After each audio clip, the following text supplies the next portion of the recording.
जरा हमारी काम करना शाट आलम मजहर नूर खुदा अली मौला बलगल औला बिकमाल ही फातिमा कशफ तुझा बिजमाल ही हसन व हसनत जमी एहसान ही हुसैन सल्लू अलैहि व आलिहि मुहम्मद। अज जी मिलाद शरीफ दा महीना है। सरकारे अंबिया हजरत मुहम्मद सल्लल्लाहु अलैहि वसल्लम दा नज़ूल जेड़ा है मामा जी जिस वक्त स्याह डोरा खत्म होया सफेद डोरा शुरू होया कुरान विच उस वक्त सरकार दा दुनिया उते नज़ूल होया। असल विच दिलां विचों कुफर खत्म होया ते रब ताला दी जात दा नूरे मुहम्मदी नूर उजाला उसने दिल रोशन कीते। ते शायर की दसदा है ओ करा की बेहद वे तारीफ उसदी ओ तालंग बेहद तू वे हद आया हो के बड़ी बेहद सी वे कैद विचों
जिस वक्त जबरील अमीन ने सरकार को रब दा कलाम कुरान लैके आना सरकारे अंबिया हज़रत मुहम्मद सल्लल्लाहु अलैहि वसल्लम ने सुन्नत बना देना। जबरील अमीन इधरों पैगाम लैके जाए फर्श तो अर्श ते सुन्नत वाले पासियों ते रब्बे कायनात फर्ज बना देने ने। ओ किवें जे कमली वाला कंबल ओढ़ के लम्मा पवे ते कुरान विच या यो हल मुदस्सिरो या यो हल मुज़म्मिलो ते शायर दसदा जो अदा हजूर दी फर्श ते अर्श ते पिया कुरान बनदा अल्लाह ते जिथे हथ उठा दुआ मंगी ओना पत्थरां ते गुलस्तान बनदा ते शबे असरा जबरील जे कदम चूमे ओ मलाइका दा सुल्तान बनदा ते बंदा जो सरकार दे बंदियां दा ओ सरदार इंसान बनदा ते कुरान विच 15वां पारा महराज शरीफ वाली गल सुभान अल्लाह दी आसरा बेअब्दे ही पाके रब्बे कायनात दी जात जिसने अपने बंदे नूं रातों रात मस्जिद हराम तो लैके मस्जिद अक्सा तक ते फिर सदरुल मुंतहा दियां बुलंदियां तक सैर कराई। बाद कायनात विच सरकारे अंबिया होए ने जिन्हां बेपर्दा आमने सामने रब जी नाल मुलाकात कीती है ते शायर की दसदा है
ਦੇ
ਜਦੋਂ ਗਏ ਮਹਿਮਾਨ ਹਜ਼ੂਰ ਦੇ ਸਨ ਸੁਭਾਨ ਅੱਲਾਹ ਤੇ ਹਰਦਮ ਥੀ ਸੱਲੇ ਆਲਾ ਨਿਕਲੇ ਐਸੇ ਸ਼ੋਲੇ ਮੁਹੰਮਦੀ ਨੂਰ ਦੇ ਸਨ ਬੇਸ਼ੱਕ ਸੁਭਾਨ ਅੱਲਾਹ ਹੋ ਕੇ ਦਸਤ ਬਸਤਾ ਖੜੇ ਮਲਕਾ ਦਰ ਸਿਰੇ ਨਜ਼ਰ ਕਾਫਲੇ ਹੂਰ ਦੇ ਸਨ ਮਿਲਿਆ ਯਾਰ ਨੂੰ ਯਾਰ ਬੇਸ਼ਿਸ਼ਰ ਨਾਥਾਂ ਮੁੱਕ ਗਏ ਝਗੜੇ ਜਿਹੜੇ ਦੂਰ ਦੇ ਸਨ ਅੱਲਾਹ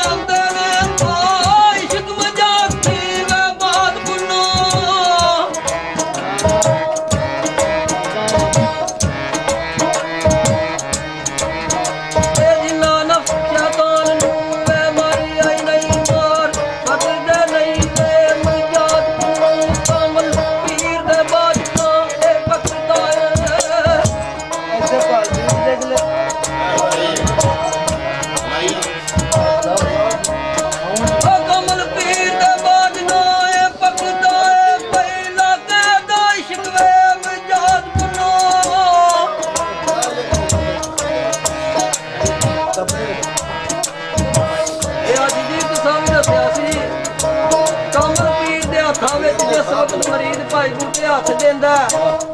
ਤੇ ਪੀਰ ਦੀ ਜ਼ਾਤ ਕੀ ਅਤਾ ਕਰਦੀ ਏ ਤੇ ਮਰੀਦ ਦੇ ਪੱਲੇ ਉਸ ਵਕਤ ਕੀ ਹੁੰਦਾ ਸ਼ਾਇਰ ਦੱਸਦਾ ਐਸਾ ਲੋਕ ਮਰਬੀ ਜੋ ਏ ਆਖੇ ਨੇਕੀ ਲਿਲਾ ਤੇ ਮੈਨੂੰ ਗੁਨਾਹ ਦੇ ਛੱਡ ਜਿਸ ਦੀ ਨਜ਼ਰ ਅਕਸੀਰ ਦੀ ਕਲਬ ਆਖੇ ਲਿਲਾ ਬੁਕਾ ਤੇ ਮੈਨੂੰ ਗੁਨਾਹ ਦੇ ਛੱਡ ਉਹਨੂੰ ਸਹੀ ਆਂਦੇ ਨੇ ਐਸਾ ਸਹੀ ਜਿਸ ਦਾ ਦਸਤੇ ਕਰਮ ਆਖੇ ਲੀਲਾ ਤਾਜ ਤੇ ਬਹਤ ਸਿਆ ਦੇ ਛੱਡ ਉਹਦੇ ਚੁੰਮ ਕੇ ਕਦਮ ਸਰਦਾਰ ਆਖੀ ਲੀਲਾ ਦਿਲ ਤੇ ਮੈਨੂੰ ਨਿਗਾਹ ਦੇ ਛੱਡ ਵਾਹ ਜੀ ਵਾਹ ਕਮਾਲ ਬੜੀ ਗੱਲ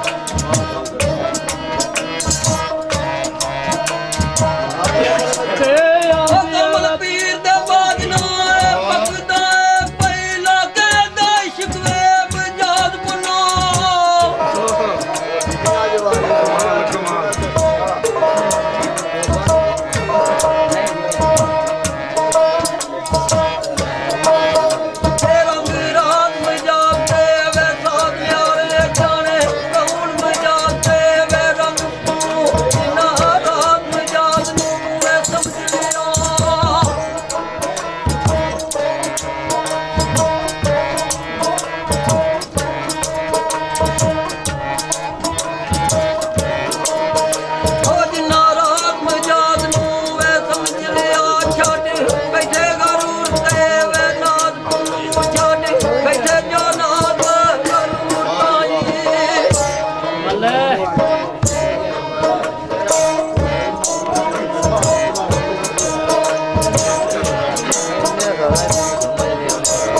ਉਹ ਛੱਡੀ ਬੈਠੇ ਜੋ ਨਾਗ ਗਰੂਰ ਤੋਂ ਹੀ ਛੇੜੀ ਬੈਠੇ ਹੱਥ ਦਾ ਵੇ ਸਾਧ ਪੁੰਨੋ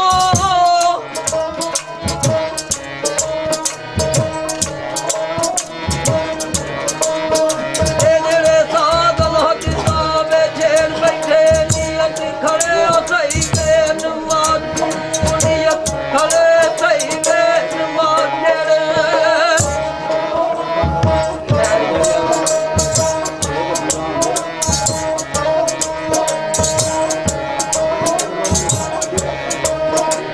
ਨੀਅਤ ਖੜੇ ਸਹੀ ਵੇ ਨਮਾਜ਼ ਜਿਹੜੇ ਸੁਣਦੇ ਰਹਿਣ ਲੱਭੇ ਕੀ ਆਵਾਜ਼ ਪੁੰਨੋ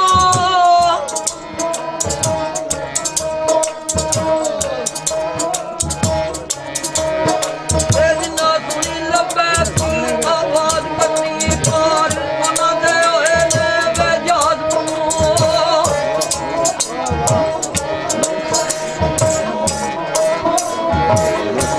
ਉਹ ਜਿਨ੍ਹਾਂ ਦੇ ਪਾਰੀ ਜਹਾਜ਼ ਹੋਏ ਮੰਗਲ ਉਹਨਾਂ ਦੀਏ ਦੂਰ ਦਰਾਜ਼ ਬੱਤੇ ਜਿਨ੍ਹਾਂ ਦੀਏ ਦੂਰ ਦਰਾਜ਼ ਮੰਗਲ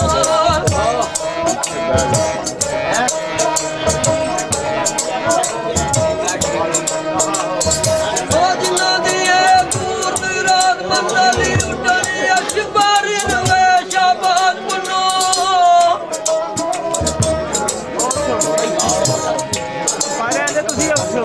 ਨਹੀਂ ਉੱਤੇ ਬੈਠੋ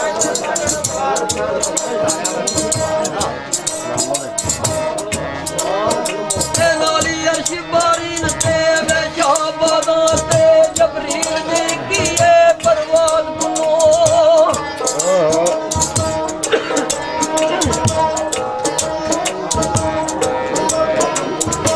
ਓ ਜਬਰੀਲ ਦੀ ਨਹੀਂ ਵੇ ਪਰਵਾਜ਼ ਜਿੱਥੇ ਉੱਥੇ ਪਹੁੰਚਦਾ ਮੇਰੀ ਆਜ਼ਾਦ ਪੁੰਨੋ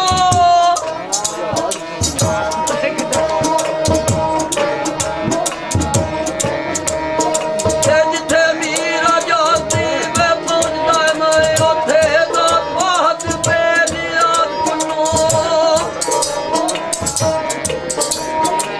ਤੇ ਭਾਈ ਗੁੱਡਿਆ ਆਨੇ ਰੱਬੇ ਕਾਇਨਾਤ ਨੇ ਕਾਲੀ ਕਮਲੀ ਵਾਲੇ ਆਕਾ ਤੇ ਸਵਾਲ ਕੀਤਾ ਮੇਰੇ ਸੋਹਣਿਆ ਮਹਿਬੂਬਾ ਅੱਜ ਕੱਲ ਕੀ ਕਰਦੇ ਹੋ ਤੇ ਸਰਕਾਰ ਨੇ ਦੱਸਿਆ ਮੌਲਾ ਈਆ ਗਾਨਾ ਬੋਲੋ ਅਸੀਂ ਤੇ ਤੇਰੀ ਇਬਾਦਤ ਕਰਨੇ ਆ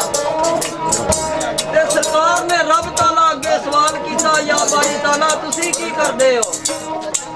ਤੇ ਅੱਜ ਜੀ ਰੱਬ ਨੂੰ ਵੀ ਦੱਸਣਾ ਪਿਆ ਆਖਿਆ ਇਨ ਅੱਲਾਹ व ਮਲਾਇਕਤਹੁ ਯਸੱਲੂਨਾ ਅਲਨ ਨਬੀ ਸੋਹਣਿਆ ਮੈਂ ਫਰਿਸ਼ਤਿਆਂ ਦੀ ਵੀ ਡਿਊਟੀ ਲਾਈ ਹੈ ਤੇਰੇ ਉੱਤੇ ਦਰੂਦ ਪਾਕ ਭੇਜਨੇ ਆ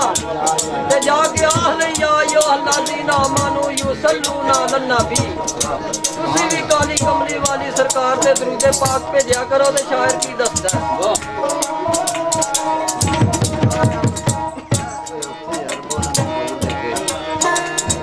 ਓਏ ਆਸ਼ਿਕ ਤੇਰੇ ਤੇ ਤੇਰੇ ਉੱਤੇ ਭੇਜਣ ਲੱਖ ਦਰੂਦ ਸਲਾਮ ਸੁਣ ਕੇ ਨਾਮ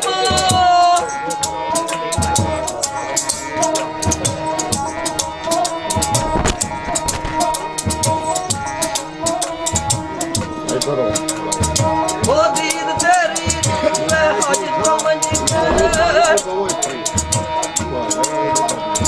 ਤੇ ਫਿਰਦੇ ਬਾਜੀ ਆਰਾਮ ਓ ਦੂਰ ਨਹੀਂ ਜਾਣਾ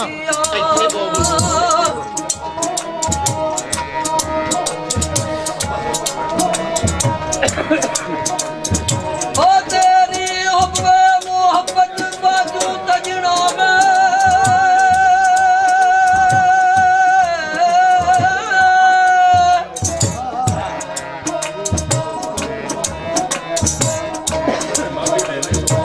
ਤੇਰੀ ਉਹ ਮੁਹੱਬਤ ਬਾਜੂ ਜ਼ਿੰਦਗੀ ਜਾਏ ਆਰਾਮ ਤੇ ਉਮਰ ਤਮਾਮ